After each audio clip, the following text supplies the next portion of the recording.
Good morning, কেমন আছো সবাই? নিশ্চয়ই সবাই খুব ভালো আছো, আমিও ভীষণ ভালো আছি। তো এর আগের ব্লগে দেখিয়েছি যে আমি বড়ি দিয়েছিলাম, সেই বড়িগুলো এই চিঠি এসছে। তো বড়ি দেওয়ার পরে বিপত্তি ঘটেছে। পরের বড়ি যেদিন দিয়েছি সেদিন তো রোদ হয়েছে, কিন্তু পরের দিন থেকে খুব একটা ভালো রোদ হয়নি, মেঘলা মেঘলা ওয়েদার ছিল। তবুও এরকম বাইরে হাওয়া এইভাবে দিয়ে রাখতাম। কচুর বড়ি যেরকম সাদা হয় সেরকম সাদা কিন্তু হয়নি, একটু লালচে একটু হলদেটে টাইপের হয়েছে। যদি ঠিকঠাক রোদ পেতো তাহলে সাদা হতো।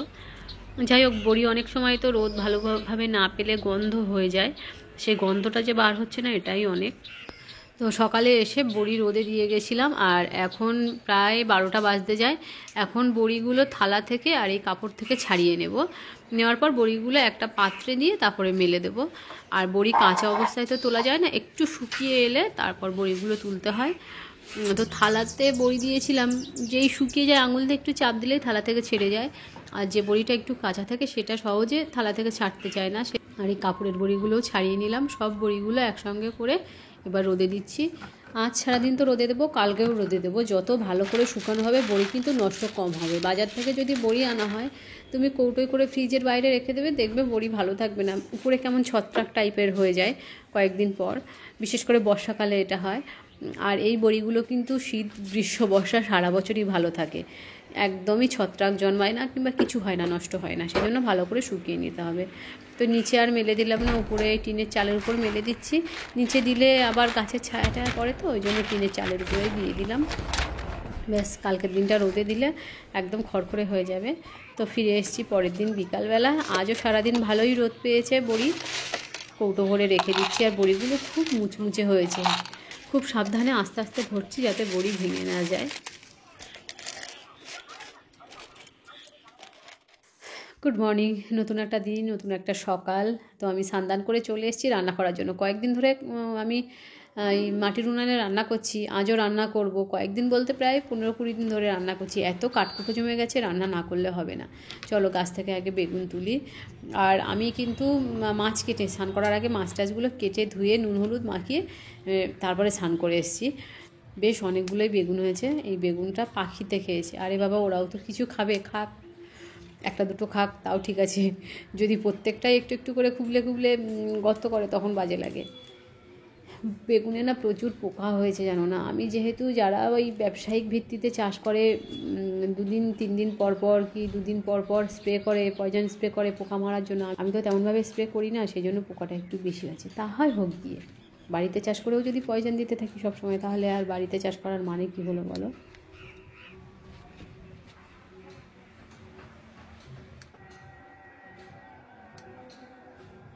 কাঁচা পাকা লঙ্কা মিশিয়ে ওই কটা তুললাম। আরও অনেক লঙ্কা আছে, তবে সেগুলো সবে ধরছে, কচি লঙ্কা আর কি, সেজন্য তুললাম না। আর কত লেবু দেখো পেকে ঝরে পড়েছে। তো আলাদাভাবে তো লেবু তুলি না, এইভাবে ঝরে পড়লে সেইগুলোই নিয়ে নিই।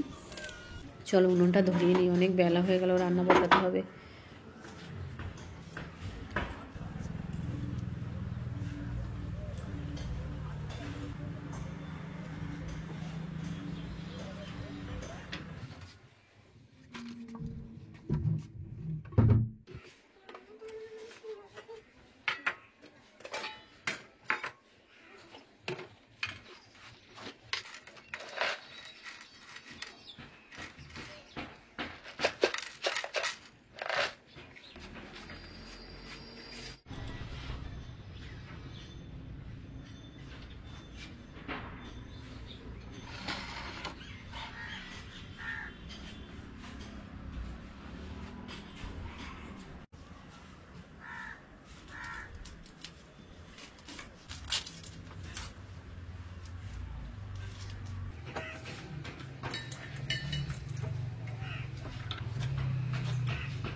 বড়িগুলো খুব বেশি হালকাও না, খুব বেশি কড়াও না, হালকা লালচে হয়েছে, সেভাবেই ভেজে নিয়েছি। এবার মাছগুলো ভেজে নিচ্ছি। মাছটা ভাজা বসিয়ে দিয়ে সবজিটা কেটে নিই।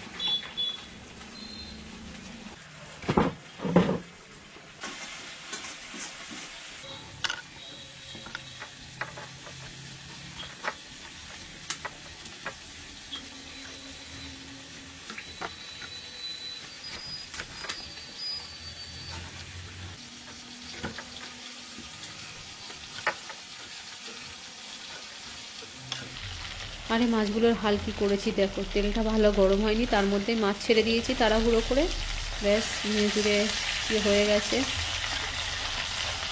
এই দুটো মাছ ঠিকঠাক আছে।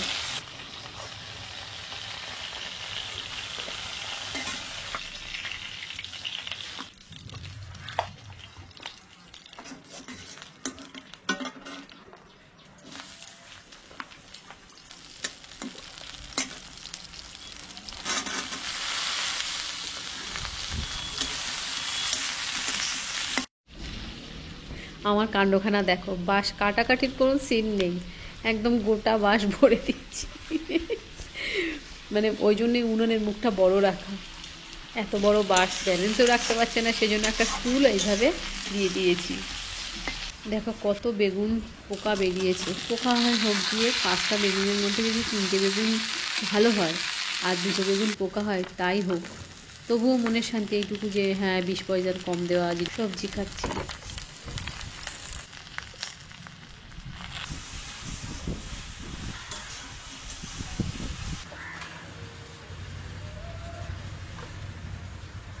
এই লোহার কড়াইটায় মাছ ভাজার তেল ছিল, তাতেই বেগুনটা ভেজে নিলাম। লোহার কড়াইতে বেগুন, কাঁচকলা, মোচা, থোড় এগুলো রান্না করলে কালো হয়ে যায়, ওই জন্য ওইটাই ভেজে নিলাম। নিয়ে এবার এটার মধ্যে জল দিয়ে ফুটিয়ে নেব। শিলটা অনেক দিন ব্যবহার করা হয় না, সেজন্য ভালো করে মেজে ঘষে ধুয়ে নিচ্ছি।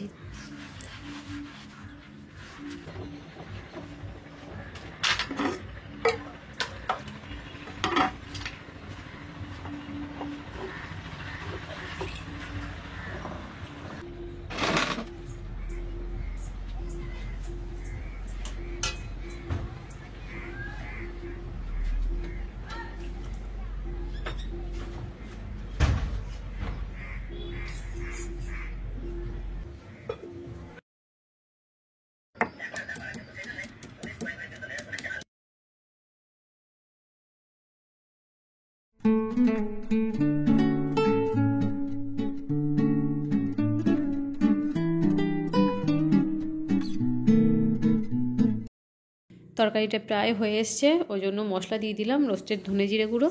আর এবার দিয়ে দিচ্ছি বড়ি। বড়িটা তরকারি হয়ে যাওয়ার প্রায় 5-7 মিনিট আগে দিয়ে দিতে হবে। এবার মাছ দিয়ে দিচ্ছি, দিয়ে দেওয়ার পর ঢাকা দিয়ে দেবো, মিনিট 5 ফুটে যাওয়ার পরে নামিয়ে নেব। সব বড়ি কিন্তু সমান সিদ্ধ হয় না, যেমন বাজার থেকে যে কেনা বড়িগুলো আমরা খাই সেগুলো 2-3 মিনিট আগে দিলেই হয়ে যায়, নামানো 2-3 মিনিট আগে দিয়ে নামিয়ে ফেলি। দেখো বড়িগুলো খুব সুন্দর সিদ্ধ হয়ে ফুলে গেছে। যে বড়ি খারাপ হয় সে বড়ি কিন্তু খুব বেশি ফোলে না সিদ্ধ হওয়ার পরেও। দিয়ে দিচ্ছি ধনেপাতা, ব্যাস এবার ঢাকা দিয়ে নামিয়ে দিলাম।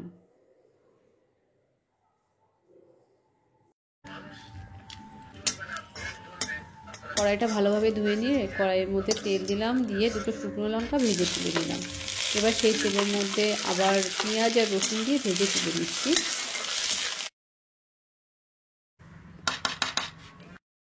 কড়াইতে আবার তেল দিয়ে দিলাম কালো জিরে, রসুন ফোড়ন আর শুকনো লঙ্কা ফোড়ন। কালকে আমি শিম রান্না করব বলে আলু আর শিম সিদ্ধ করে রেখেছিলাম। যদি শিম ভাজা করতে যাও, যদি আগে থেকে সিদ্ধ করে নেওয়া হয় তো তেলটা অনেক কম লাগে, সেই জন্য আমি সিদ্ধ করে নিয়ে মাঝে মধ্যে এরকম রান্না করি। তো সিদ্ধ করে রেখে দিয়েছিলাম, রান্না করার আর সময় হয়নি, সেই জন্য আজকে শিমটা রান্না করছি।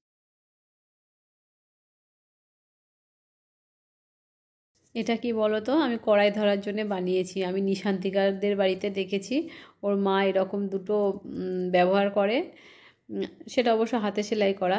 আমি এটা মেশিনে সেলাই করেছি। লেগিংস পুরানো লেগিংসের পাগুলো কেটে এইভাবে বানিয়ে নিয়েছি। আজকে হবে বড়ি ভর্তা। তো বড়ি, রসুন, শুকনো লঙ্কা, পেঁয়াজ সব একসঙ্গে করে বেটে নিচ্ছি। বড়িগুলো আগে থেকে তো ভেজে রেখেছিলাম, দেখালাম।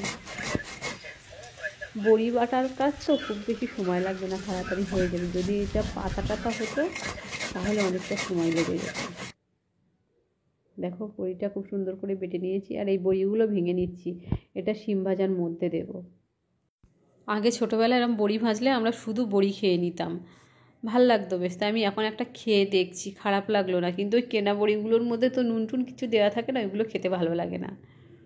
ব্যাস শিম ভাজা একদম হয়ে যাবে, সব শেষে বড়িটা দিয়ে নেড়ে ছেড়ে নামিয়ে নেব। আচ্ছা, শিম ভাজার মধ্যে অল্প একটুখানি চিনি দেব। চিনি খাওয়ার পরিমাণ আমরা অনেক কমিয়ে ফেলেছি।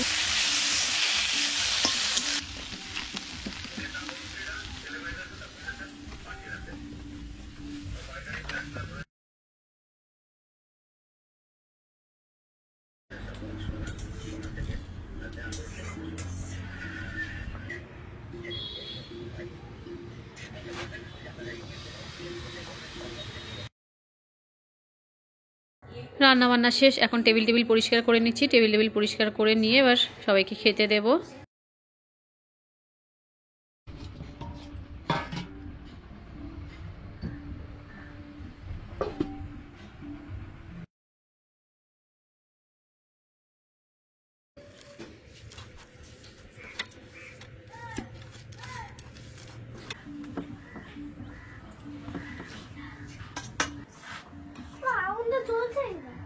ওইভাবে শুধু পেপার দিলে সঙ্গে সঙ্গে পেপার জ্বলে নিভে যায়। তাহলে কি করে? ওর সঙ্গে বেশি পেপার কিংবা কাঠকুটো দিলে তাহলে তখন জ্বলে। হাতে আগুন লাগবে। চলে এসো, চলে এসো, চলে এসো, শিগগিরই এসো। কেন তুমি জুতোটা পরে আসতে লাগে?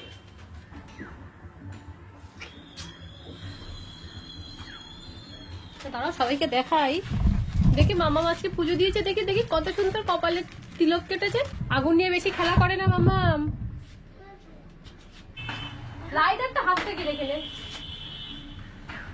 দাঁড়া দাঁড়া দাঁড়া দাঁড়া, ওইটা জ্বলুক, ওটা জ্বলুক।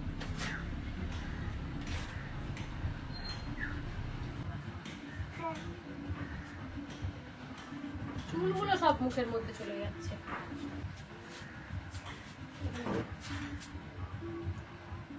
কি হচ্ছে? পড়ে যাচ্ছে কেন? হাসি পাচ্ছে কেন এত?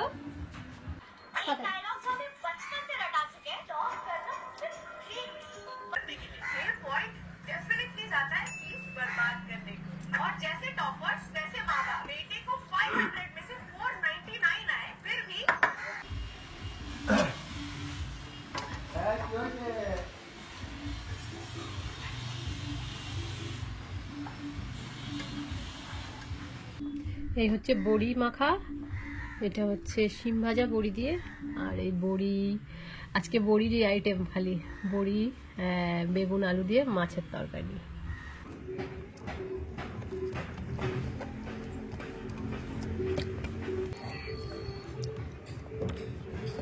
শিম ভাজাটা কিন্তু ভালোই লাগলো।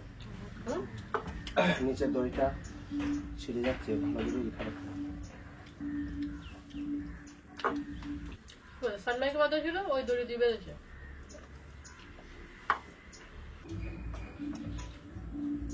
বাচ্চাগুলো মাছামাছি করছিল, বক্স বাজছিল, কারণ তো একটা থাকে, কোনো কারণ নেই, এমনি একটা মোটা বাঁশ ছিল, সেই বাঁশটা ধরিয়ে দিয়েছি। বাঁশ কাটাকাটির কোনো সিন নেই, বাঁশটা লম্বা হয়ে গেছে, পিছনে টুল দিয়ে দিয়েছি, টুল দিয়ে উঁচু করে রেখে দিয়েছি, একদম সোজা। ওই জন্য তো উনানের মুখ বড় রাখা, কাটাকাটির কোনো গল্প হবে না।